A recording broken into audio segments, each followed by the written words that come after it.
নমস্কার, আশা করি সবাই ভালো আছো। চলে এলাম একটা নতুন ভিডিও নিয়ে। আজকে সারাটা দিন আমার কি করলাম, কেমনভাবে কাটলো সমস্ত বিবরণ দিতে চলে এসেছি। কাল রাত্রিরে ছিল বৃষ্টি, তাই সকালবেলা উঠতে হয়েছিল দেরি। মেয়েও স্কুলে যায়নি। সকালে উঠেই বরমশাই একটু দেরি হওয়াতে উনি বললেন আজকে ব্রেকফাস্টের দায়িত্ব আমার। তাই উনি বানালেন রুটি আর ডিম পোচ, আর সাথে ছিল চা।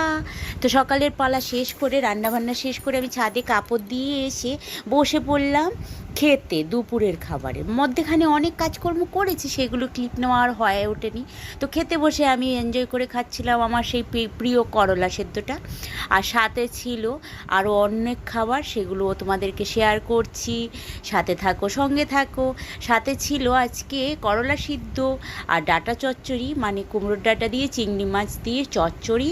আর সাথে ছিল চুনো মাছের ঝাল আর আমার প্রিয় স্যালাড।